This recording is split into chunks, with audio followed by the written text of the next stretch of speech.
A very good morning to all of you. This is Rinki Singh and today we are going to start the chapter of class 12th, chapter 1. It is a biology chapter. जैसे कि आप सभी को पता होगा, हमने जो previous part देखा था यानी कि पार्ट 1, उसके अंदर मैं असेक्सुअल रिप्रोडक्शन ऑल ओवर समझा चुकी थी. ऑलमोस्ट असेक्सुअल रिप्रोडक्शन हम कंप्लीट कर चुके थे. जैसे कि आपने कंटेंट भी देखे थे, हमने कौन कौन से टॉपिक्स को कवर किया था. असेक्सुअल रिप्रोडक्शन में हमने समझा था कि असेक्सुअल रिप्रोडक्शन क्या होता है, लाइफ स्पेन क्या होता है, उसके अंदर कितने प्रकार के सेक्सुअल रिप्रोडक्शन होते हैं, कौन कौन से मेथड होते हैं जिस के द्वारा हम असेक्सुअल रिप्रोडक्शन कर पाते हैं. तो आज जो हम चैप्टर पढ़ने वाले हैं, जिस चैप्टर का नाम है रिप्रोडक्शन इन ऑर्गेनिजम्स, इसके अंदर आज हम सेक्सुअल रिप्रोडक्शन के बारे में जानेंगे कि सेक्सुअल रिप्रोडक्शन क्या होता है, वो किस प्रकार से, उसमें कौन कौन से टर्म्स आते हैं. प्री फर्टिलाइजेशन पढ़ेंगे, फर्टिलाइजेशन पढ़ेंगे, पोस्ट फर्टिलाइजेशन पढ़ेंगे. सारे टॉपिक्स को हम कवर करेंगे. जैसे कि आप सभी जानते हैं कि प्रीवियस पार्ट जब हमने देखा था तो उसमें टॉपिक्स बहुत ज़्यादा थे, बट अब टॉपिक थोड़े कम हो चुके हैं. क्यों? क्योंकि हम जो टॉपिक थे उनको कवर कर चुके हैं. तो ये टॉपिक्स हमारे बचे हैं जो कि आज हम कवर करेंगे. तो सबसे पहले हमें समझना है सेक्सुअल रिप्रोडक्शन क्या होता है. तो डेफिनेटली आपने प्रीवियस क्लासेस में जो है सेक्सुअल रिप्रोडक्शन के बारे में डेफिनेटली जाना होगा, बट इसको एक बार रिकॉल कर लेते हैं हम कि सेक्सुअल रिप्रोडक्शन क्या होता है. तो सबसे पहले क्या होता है सेक्सुअल रिप्रोडक्शन के अंदर कि हम बोलें तो अपोजिट सेक्स, दैट मीन्स एक मेल और एक फीमेल, दोनों के जब गैमेट फ्यूज होते हैं आपस में, वो आपका सेक्सुअल रिप्रोडक्शन कहलाता है. कैसे? तो सबसे पहली चीज़ कि मैं प्रीवियस क्लासेस में आपको गैमेट्स समझा चुकी हूँ, लेकिन उसके बावजूद भी अगर डाउट है तो एक बार गैमेट्स भी क्लियर कर देंगे हम. सबसे पहले हमें समझना क्या है, आपको समझना ये है कि ये आपका क्या है, एक सपोज कीजिए ये आपका ओवम है. इधर मैं कर देती हूँ ओवम. ओके, ओवम कौन प्रोड्यूस करता है? मादा की तरफ से आता है. तो इट इज द ओवम, या इसको आप ओवा बोल सकते हैं, या आप इसको क्या बोल सकते हैं, ओवा भी बोल सकते हैं, एग भी बोल सकते हैं. ठीक है, ये आपका ओवम होता है. उसके बाद ये इस तरीके का कुछ स्पर्म होता है जो कि मेल की तरफ से आता है. ये क्या होता है? स्पर्म होता है.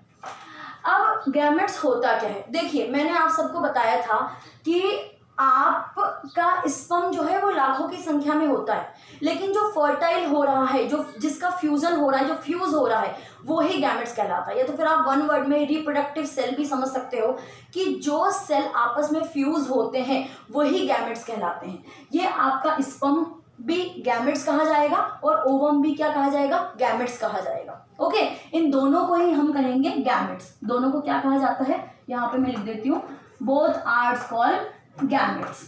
ओके, दोनों को ही गैमेट्स कहा जाता है. अब होता क्या है, जब ये दोनों ही फ्यूज होते हैं, यानी कि दोनों का आपस में फ्यूजन होता है, दोनों का जब मिलन होता है, तो इसको फर्टिलाइजेशन कहा जाता है. जब वो फ्यूज होंगे दोनों गैमेट्स, उसको कहेंगे फर्टिलाइजेशन. और फर्टिलाइजेशन के बाद कौन सी चीज फॉर्म होती है? एक सिंगल सेल फॉर्म होता है जिसको जाइगोट कहते हैं. It single cell is called zygote. इसको क्या कहते हैं? जाइगोट कहते हैं. एंड देन फर्दर डिवीजन होता है, सेल डिवीजन होता है, एम्ब्रियो बनता है. एम्ब्रियो के बाद आपका एक प्रकार का ऑर्गेनिज्म जो है या जीव उत्पन्न होता है. तो ये क्राइटेरिया हम मेंटेन करते हैं सेक्सुअल रिप्रोडक्शन में. असेक्सुअल में हमने क्या देखा? सिर्फ सिंगल पेरेंट होते हैं, बट इसमें इंडिविजुअली पेरेंट्स मौजूद होते हैं. ओके, एक आता है मेल और एक फीमेल. हम बायोसेक्सुअल और यूनिसेक्सुअल भी पढ़ेंगे जिसमें मेल और फीमेल के दोनों रिप्रोडक्टिव पार्ट एक में ही होते हैं. अभी आप सेक्सुअल रिप्रोडक्शन का मतलब इतना समझिए. तो आई होप आपको ये क्लियर होगा, समझ में आया होगा ये चीज़. अब हम जो नेक्स्ट टर्म है उसको देख लेते हैं. तो हमें सबसे पहले सेक्सुअल रिप्रोडक्शन तो हमें समझ में आ गया, सेक्सुअल रिप्रोडक्शन होता कैसे है. अब हम ये समझें कि सेक्सुअल रिप्रोडक्शन में कौन कौन से टर्म्स होते हैं. देखिए, सबसे पहली चीज कि इस as comparison to asexual reproduction, अगर हम असेक्सुअल रिप्रोडक्शन में इसको कंपेयर करें तो ये स्लो प्रोसेस होता है. ठीक है, कंपैरिजन करें तो वो फास्ट प्रोसेस होगा, एंड देन इसका कंपैरिजन करें तो ये सेक्सुअल रिप्रोडक्शन स्लो प्रोसेस होता है, इसमें समय लगता है. दूसरी चीज क्या होती है? दूसरी चीज आपको ये समझनी है कि वो जो हमने देखा था असेक्सुअल रिप्रोडक्शन के अंदर, वो मॉर्फोलॉजिकली आइडेंटिकली क्या होता है? सेम एज पेरेंट होता है, क्योंकि वो पेरेंट का ही एक अंश होता है. लेकिन अगर हम सेक्सुअल रिप्रोडक्शन की बात करते हैं तो उसमें हम अपने माता पिता के कुछ गुण हमें मिलते हैं, लेकिन हम एज मॉर्फोलॉजिकली अपने माता पिता से नहीं मिलते। मॉर्फोलॉजिकली मतलब क्या है, रंग रूप में पूरी तरीके से अपने माँ बाप से नहीं मिल रहे हैं, क्योंकि उन दोनों के जिन्स मिले हैं, दोनों के ही गुण हम में आए हैं। तो दोनों जब फ्यूज होके एक जाइगोट फॉर्मेशन हो रहा है तो हम में दोनों के गुण हैं, मतलब दोनों की तरह लगेंगे, हम सिर्फ किसी एक की तरह हूबहू नहीं लग सकते, ठीक है। तो इसमें क्लोन नहीं बनेगा, दैट मीन्स हूबहू हम पेरेंट्स की तरह नहीं लगेंगे, और ये स्लो प्रोसेस होता है। तो इतना आपको सेक्सुअल रिप्रोडक्शन में समझना है। अब जो मेन इंपॉर्टेंट बात है कि मैंने आपको पहले भी एक चीज समझाई थी कि आपको टर्म्स को लेते हुए चलना है, मतलब कड़ी से कड़ी मिलाते हुए चलना है। दैट मीन्स क्या है कि आपको ये नहीं कि हमने पिछला भूलते जाए और आगे बढ़ते जाएं, या हम टॉपिक तो पढ़ रहे हैं, हम समझ रहे हैं, लेकिन हमें समझ में नहीं आ रहा इसका इंटर रिलेटेड किससे है, किससे रिलेशन करता है, पिछला टॉपिक्स किसका रिलेटेड है ये। तो हमें क्या समझना है कि सेक्सुअल रिप्रोडक्शन हमने स्टार्ट किया, उसके अंदर फर्दर डिवीजन या आप बोल सकते हो ये सारे कंटेंट है जो कि हम वन बाय वन को समझेंगे। तो सबसे पहले चीज मैंने सेक्सुअल रिप्रोडक्शन आप सभी को समझा दिया क्या होता है, किस तरीके से होता है। अब हम देखेंगे फेज इन लाइफ साइकिल। ये जो लाइफ साइकिल, हम जो जीवन जीते हैं, हम क्या करते हैं, कोई भी ह्यूमन बीइंग आप लो या कोई भी ऑर्गेनिजम्स लो, वो क्या करेगा, वो बर्थ होता है, ग्रो होता है, कैपेबल बनता है रिप्रोडक्शन करने के लिए, रिप्रोडक्शन करता है, ठीक है। एक फेस वो भी आता है जब उसकी कैपेबिलिटी खत्म हो जाती है रिप्रोडक्शन करने की, मतलब वो रिप्रोडक्शन नहीं कर पाता, ओके। रिप्रोडक्शन करने की कैपेबिलिटी खत्म होती है, डेथ होती है और वो मर जाता है। तो यही आपकी लाइफ प्रोसेस तरीके से चलती है, या आप लाइफ स्पेन बोल सकते हो। तो ये इस तरीके से आपकी लाइफ चलती है। तो यही 3 फेजेस हम पढ़ेंगे, हम यही 3 फेजेस में देखेंगे कि क्या क्या हो रहा है। तो सबसे पहले हम देखेंगे जुवेनाइल फेज। हमारे जो लाइफ साइकिल होती है उसमें 3 फेजेस इंक्लूड होते हैं। First is juvenile phase, second is reproductive phase जिसमें हम कैपेबल बनते हैं रिप्रोडक्शन करने के लिए, and second is senescent phase. तो ये तीनों फेज क्या होते हैं, आप इसके नोट्स बना सकते हो। बहुत ही शॉर्ट टर्म में और सिंपल वे में मैंने समझाने की आपको कोशिश कर रही हूँ, आई होप आपको समझ में आएगा। सबसे पहले हम बात करते हैं जुवेनाइल फेज की। तो बर्थ टू द मेच्योरिटी, वो टर्म जिसमें आप जन्म लेते हैं और कैपेबल बनते हैं रिप्रोडक्शन करने के लिए, या आप मेच्योर होते हैं, ये जो आपका ये जो जर्नी हो रही है, ठीक है, इसको क्या कहा जाता है, जुवेनाइल फेज। आपने बर्थ लिया या और आप कहाँ तक पहुंच गए, ग्रो। या तो फिर आप ये भी समझ सकते हो जब आपका एडोलसेंस स्टार्ट होता है। एडोलसेंस क्या है कि जब आप कैपेबल बनते हैं, मेंस्ट्रुएशन साइकिल आना स्टार्ट होती है, थोड़ी थोड़ी दाढ़ी आना शुरू हो जाती है, लड़कों में कंधे चौड़े होना शुरू हो जाते हैं, गर्ल्स में ब्रेस्ट बड़ी होना शुरू हो जाती है। तो ये जो टर्म्स बाय टर्म्स ये आपके जो शारीरिक बदलाव आते हैं, इंटरनल या एक्सटर्नल जो बदलाव आते हैं, वही आप समझ सकते हो कि आप बर्थ लेते हैं तो एक मेच्योरिटी का फेज जो आता है, जब मेच्योर होने लगते हैं, वो आपका जुवेनाइल फेज में आता है। I hope it's clear. Juvenile phase हो गया। Next one is reproductive phase. Reproductive phase क्या होता है, वो फेज जब आप कैपेबल, अब आप मेच्योर तो हो चुके हो। इस फेज में हमने क्या देखा कि आपने बर्थ लिया और आप मेच्योरिटी की ओर बढ़ चुके हैं, मेच्योर होने लग गए हैं, कि कैपेबिलिटी आने लग गई है आप में, कि आप क्षमता है कि आप रिप्रोडक्शन करें। लेकिन उसी वक्त तो आप शादी करके रिप्रोडक्शन करना स्टार्ट नहीं कर देते हो ना, कि यानी हम 13-14 साल के हुए, हमें तो कैपेबिलिटी आ गई है, अब हम रिप्रोडक्शन कर सकते हैं। तो उसका जो स्टेज फर्दर आता है कि हम थोड़ा और ग्रोथ करते हैं, तो हम रिप्रोडक्टिव फेज आ जाता है, मतलब कैपेबल हो जाते हैं पूरी तरीके से रिप्रोडक्शन करने के लिए। तो वो फेज क्या कहलाता है, रिप्रोडक्टिव फेज कहलाता है।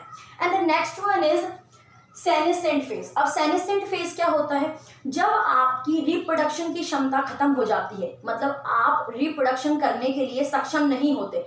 एक स्टेज भी आता है, ये नहीं कि हम पूरी अभी हम कैपेबल हो चुके हैं कि हम रिप्रोडक्शन कर सकते हैं तो पूरी जिंदगी हम रिप्रोडक्शन करते रहेंगे, ऐसा नहीं है। हमारा एक वो भी स्टेज आता है कि हमारी कैपेबिलिटी खत्म हो जाती है रिप्रोडक्शन करने की। तो वो जब फेज आता है जब हमारी कैपेबिलिटी नहीं होती कि हम रिप्रोडक्शन कर सकते हैं, उसको सेनेसेंट फेज कहा जाता है, ठीक है, दैट्स कॉल्ड सेनेसेंट फेज। तो सेनेसेंट फेज कहाँ से कहाँ तक होता है कि हमारी क्षमता खत्म हो चुकी है रिप्रोडक्शन करने की, और डेथ तक क्षमता खत्म हो चुकी है, रिप्रोडक्शन आप नहीं कर सकते, और वो जर्नी जो डेथ तक पहुंचती है, ये जो पूरा आपकी जर्नी जा रही है, वो आपकी क्या कहलाती है, जुवेनाइल फेज में आती है। आई होप आपको ये तीनों टर्म्स क्लियर होंगे। अब हम अगर रिप्रोडक्टिव फेज की अगर हम बात करें, तो रिप्रोडक्टिव फेज में 2 साइकिल्स इन्वॉल्व होती है। वन इज मेंस्ट्रुएशन साइकिल, ठीक है, इसको भी आप उसी तरीके से समझ सकते हो। Second is oestrus cycle. तो बोथ साइकिल ये क्या होती है, देखिए बेसिकली इसमें ब्रीडिंग का ही मेन प्रोसेस होता है। अगर मैं बहुत ही आपको समझाने वाले शब्द में कहूँ, जब आपकी मेंस्ट्रुएशन क्या है कि आप एक नेचुरल प्रोसेस होता है जिसमें एक गर्ल जो है रिप्रोडक्टिव करने के लिए मैच्योर हो जाती है, मैच्योरिटी आ जाती है, और उसमें एवरी मंथ जो है ओवा अपना रिलीज होता है। ओके, एक एग रिलीज होता है, वो आपकी मेंस्ट्रुएशन साइकिल कहलाती है। अब मेंस्ट्रुएशन साइकिल के अंदर तो हम तो यहाँ पे menstruation cycle as a human में हम जानते हैं, एक गर्ल्स में जो 13 की एज आती है तो उसमें मेंस्ट्रुएशन स्टार्ट हो जाता है, 12 to 13 की एज में स्टार्ट हो जाता है menstruation, we know about that. But इसी को एक दूसरे नाम से भी पुकारा जाता है, दूसरे नाम भी दिया जाता है इसी मेंस्ट्रुएशन को, जिसको कहा जाता है ओस्ट्रस, ओस्ट्रस कहा जाता है। अब ये ओस्ट्रस किस में होता है, मेंस्ट्रुएशन किस में होता है? तो पहले हम मेंस्ट्रुएशन देख लेते हैं कि मेंस्ट्रुअल साइकिल किस में होती है। तो प्राइमेट में होते हैं। अब प्राइमेट में कौन कौन से जीव आते हैं? तो प्राइमेट में आता है मंकी, एप्स और ह्यूमन। तो यहाँ पे जहाँ पे ह्यूमन का एग्जाम्पल आ रहा है वहाँ पे हम बहुत ही ईजी वे में समझ सकते हैं। ह्यूमन में तो we all know about the menstruation cycle कि हमारा एक 13 की एज आती है, 12 to 13, देन ब्रीडिंग स्टार्ट हो जाती है, ब्लीडिंग स्टार्ट हो जाती है। तो साधारण शब्दों में आप इस तरीके से समझ सकते हैं। तो प्राइमेट, आपका प्राइमेट में कौन कौन से जीव आते हैं? The one is the monkey, second is the apps and third is the human being. Okay, अब हम देखें कि यही सेम क्राइटेरिया, ठीक है, इसमें ऑब्जर्प्शन हो जाता है, ध्यान रखना है कि इसमें ब्लीडिंग की ऑब्जर्प्शन हो जाती है। तो ओस्ट्रस साइकिल किस किस में होती है? नॉन प्राइमेट में होती है। अब नॉन प्राइमेट में कौन कौन से जीव होते हैं? One is the cow, dog, sheep, cat, tiger. तो ये इसमें क्या होती है? ओस्ट्रस साइकिल होती है, as the same as the menstruation cycle, but ये ऑब्जर्प्शन हो जाती है। तो आई होप ये कंटेंट क्लियर होगा। अब हम नेक्स्ट में देखिए, हमें क्या होता है, मैं आपको एक मेन बात बताना चाहूँगी कि जैसे हम कुछ वर्ड्स कैच नहीं कर पाते तो हमारा पूरा कंटेंट या बोल सकते हो पूरा सेंटेंस हम कहीं ना कहीं भटक जाते हैं। तो कुछ मैं टर्म्स पढ़ाने वाली हूँ इसके बाद, जिसमें आपको it all about the NCERT, ठीक है, आप एनसीईआरटी बुक के ही हिसाब से एवरी टर्म्स पढ़ रहे हैं, इसमें बिल्कुल कंफ्यूज नहीं होना। इन सारे टॉपिक्स को मैं कंप्लीट करवाने वाली हूँ और इसके बाद हम कुछ टर्म्स देखेंगे जो कि आपके लिए बहुत इंपॉर्टेंट है। नेक्स्ट कंटेंट में हम कुछ इंपॉर्टेंट टर्म्स को क्लियर करेंगे, जैसे कि कुछ ऐसे इवेंट्स होते हैं जो कि रिप्रोडक्शन करने में वो सहायता करते हैं। मतलब जब हम रिप्रोडक्शन करते हैं उसके बाद उसके पीछे कौन कौन से इवेंट्स आते हैं। तो सबसे पहले हम देखेंगे कि 3 टाइप ऑफ इवेंट्स होते हैं। इवेंट्स ऑफ सेक्सुअल रिप्रोडक्शन की अगर हम बात करें तो यहाँ पर मैं लिख देती हूँ, आप नोट कर सकते हैं, मैं इसको रब कर दूंगी बाद में क्योंकि मुझे लिखना है। तो इवेंट ऑफ सेक्सुअल रिप्रोडक्शन अगर हम देखें, event in sexual reproduction, sexual reproduction, sexual यहाँ पे जगह नहीं है, आई होप आप रिप्रोडक्शन जो है वो लिख लेंगे, ठीक है। सेक्सुअल रिप्रोडक्शन में जो इवेंट आते हैं वो कौन कौन से होते हैं? बेसिकली यहाँ पे मैंने मेंशन किया हुआ है, लेकिन उसके बावजूद भी एक बार लिखवा देती हूँ ताकि आपको कोई डाउट ना हो। तो पहला होगा प्री फर्टिलाइजेशन। अब मैं प्री फर्टिलाइजेशन समझाऊंगी आपको। One is the pre fertilisation, okay. The next one is fertilisation. जब फर्टिलाइजेशन होता है, मैंने फर्टिलाइजेशन का मतलब भी थोड़ी देर पहले आप सभी को समझाया था, fertilisation, okay. The next one is post fertilisation. 3 event कौन कौन से होते हैं? Post fertilisation. तो ये 3 इवेंट होते हैं। अब इनका मतलब क्या होता है? अब हम एक एक टर्म्स, अब बेसिकली हम सेक्सुअल रिप्रोडक्शन में इन्हीं टर्म्स को पढ़ने वाले हैं, डीप में समझने वाले हैं। तो सबसे पहले आप देखें प्री फर्टिलाइजेशन। प्री फर्टिलाइजेशन वो स्टेज होती है जहां फर्टिलाइज होने से पहले, जब जो फर्टाइल होता है यानी कि फ्यूजन होता है गैमेट्स का, 2 गैमेट्स का जब फ्यूजन होता है उससे पहले का जो स्टेज होता है। जैसे कि आप एक एग्जांपल ले सकते हो, सपोज कीजिए कि कोई शादी हो रही है, तो शादी से पहले की कुछ तैयारियां होती है और शादी के बाद की कुछ तैयारियां होती है। तो वैसे ही आप समझ सकते हैं कि जब फर्टिलाइज होता है 2 एग यानी 2 गैमेट्स जब फ्यूज होते हैं, उससे पहले के स्टेज को प्री फर्टिलाइजेशन बोलते हैं। और फर्टिलाइजेशन जब दोनों गैमेट्स फ्यूज होते हैं आपस में, that's a fertilisation.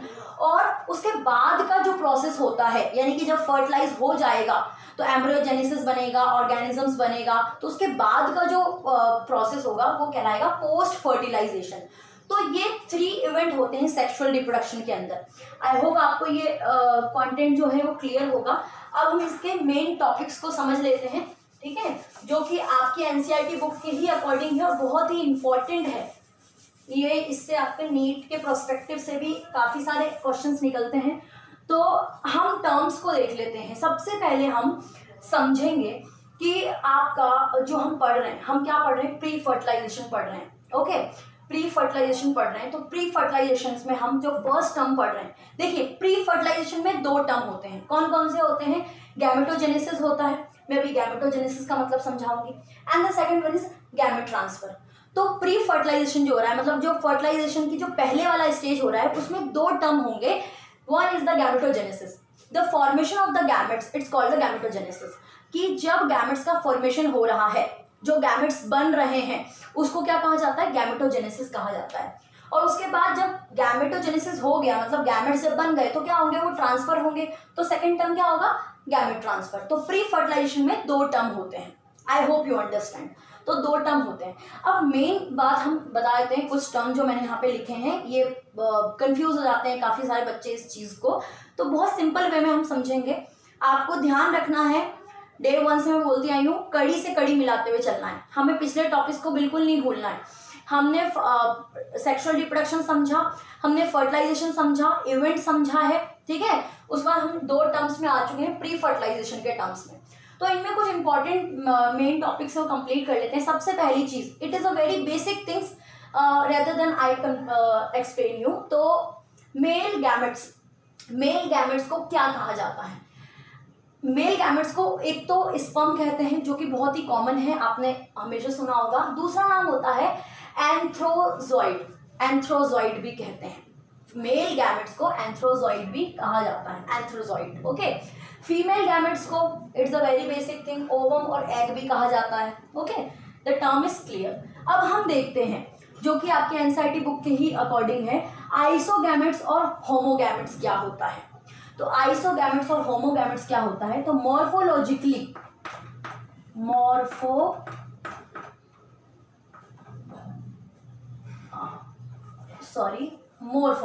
Okay, morphologically same gametes, okay. Morphologically same gametes जो होते हैं, मतलब आपको ध्यान ये रखना है। देखिए, हम जब ह्यूमन की बात कर रहे हैं, इसमें आप राइजोपस एग्जाम्पल ले सकते हैं। मैं यहाँ पे एग्जाम्पल लिख देती हूँ उसका। तो एग्जाम्पल में आप ले सकते हो राइजोपस, आपका राइजोपस।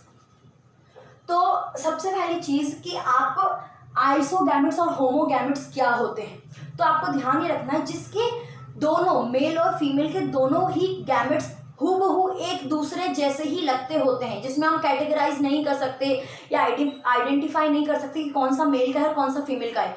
दोनों एक जैसे ही लगते हैं। जैसे मैं ह्यूमन की बात करूं, तो ह्यूमन में फीमेल गैमेट्स ओवा होता है और मेल गैमेट्स ऐसे होता है। दोनों में जमीन आसमान का फर्क है। मेल गैमेट्स अलग लग रहा है, फीमेल गैमेट्स अलग लग रहा है। बट इस केस के अंदर, इस केस में क्या हो रहा है, मेल और फीमेल गैमेट्स दोनों एक जैसे ही लगते हैं। उनको हम कैटेगराइज नहीं कर सकते, आइडेंटिफाई नहीं कर सकते, दोनों हूबहू लगते हैं। उसको कहा जाता है आइसोगैमेट्स या होमोगैमेट्स। ओके, जो दोनों सेम टू सेम लगते हैं गैमेट्स, उनको आइसोगैमेट्स या होमोगैमेट्स कहा जाता है। वहीं आप हेट्रोगैमेट्स की बात करें तो इसको आप बोल सकते हैं डिफरेंट, मॉर्फोलॉजिकली डिफरेंट, या आप डिफरेंट एंड मॉर्फोलॉजिकली बोल सकते हो। तो morphologically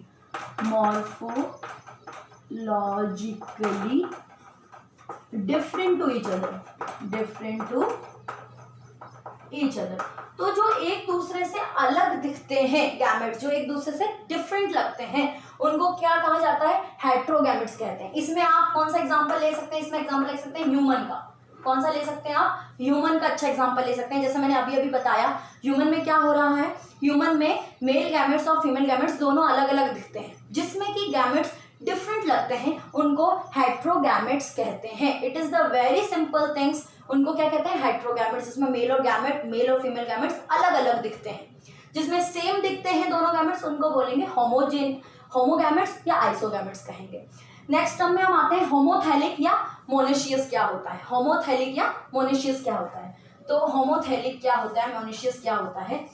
mail and female male, okay, mail and female reproductive organ, sorry यहाँ जगह नहीं है, मैं ह्यूमन का एग्जांपल हटा रही हूँ, आई होप आपने देख लिया होगा, okay, reproductive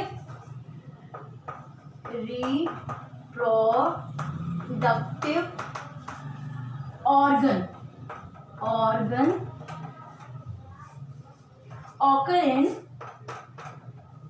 occur in same individual,